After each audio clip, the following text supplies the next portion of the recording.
Today, we're going to talk about what to do when your client starts editing your copy. This episode of Ask Joe is brought to you by Copy School, the way to get the confidence that you need to actually talk with clients when they are editing your copy. Devorah asks, I'm working on a landing page for a large company, but they're not following through on many of my suggestions. They've tweaked copy and messed up designs so that conversions will be much lower than they could be. Do I push back more and risk losing goodwill? What's the best way to handle this? Now, this is very common. The problem with being a copywriter so often, and one of the reasons I recommend wireframing is a copy doc is editable, which people think have keyboard am writer. Not true. Not true. So there are a lot of ways to prevent a client from editing your copy in the first place. And we go over those inside the 10X Freelance Copywriter.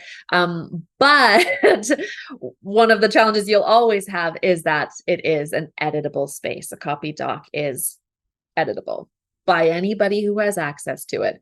And God bless you if you try to say, I'm going to give you suggesting access or view only access.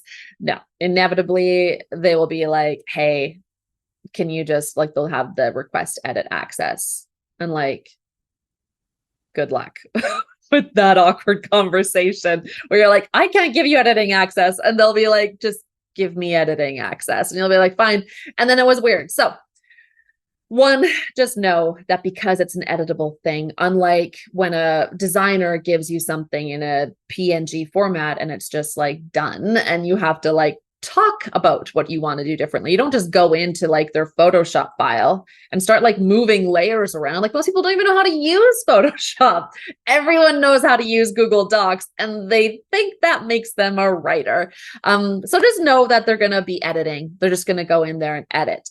The more you can do to make sure that they really understand everything that went into writing your copy, the better. Now, there's all sorts of stuff here on how you can get people, your client, to get their hands off your copy. But what I told Devorah and what I would say to you as well, watching this, is to start by asking why they want to make the changes that they're making. Usually you'll find that their answer is based on gut, not on data. So they hire you with this whole data-driven discussion, oh, we love that your process includes research and you're going to listen to what customers say and take voice of customer data and use it to write the copy. That's amazing. They love it until the copy comes to them and they're like, oh, this sounds different than I thought it would. And oh, I like this, but if we just tweaked it this way, that'd be great. And then suddenly they're in there and they're editing and that's just it. But they're editing on gut. They strongly believe in their gut. And some people have a really good gut for this stuff. Most don't. Steve Jobs had a good gut for design. There are not many business owners who have a good gut for design. I mean, Bill Gates, for example, also very successful, no eye for design, right? So it's not like it just comes naturally, but I'm pretty sure people were just like, Bill Gates said to change it to this, so just do it. So you have to, we know that people who don't know how to do the thing and don't have a good gut will still believe that they are the one to tell you what to do. And if they just make this quick change, it'll be perfect. But what you want to do is bring it back to the data.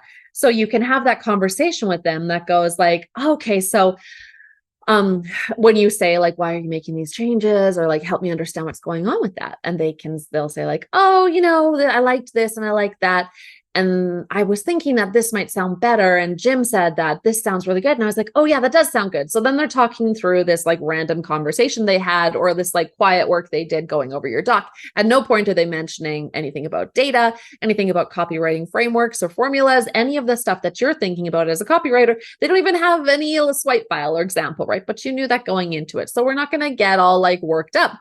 We just calmly, like a consultant, ask, okay, that's cool.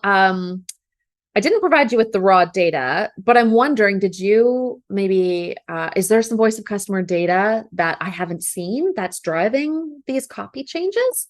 And you can be real about it. Don't be on edge. Don't be emotional about it. Writing copy is not a personal thing. That's one of the hardest things for copywriters to get their heads around is this is not personal. This is a professional writing job. You are using words to get people to say yes. This is sales. This isn't a writing job. It just means that you're using writing, your writing skills as part of conversion copywriting to get the yes. So be sure to be consultative. They're going to come back with, no, so we didn't actually look at any voice of customer data, but don't you agree that this sounds better? And then there's a bit of a back and forth on how it sounds. Now, to prevent that going into your copy review in the first place, make sure that that when you're presenting your copy, one, you actually present your copy, and two, you encourage feedback that doesn't include phrases like I like or I don't like. Clients jump really quickly to, oh, I like that headline. You will hear that. You'll love hearing I like that. What you won't love hearing is I don't like that. And the thing is, you won't actually hear I don't like that. They'll say I like that. I like that. Cool. We'll get back to you with the rest of our notes.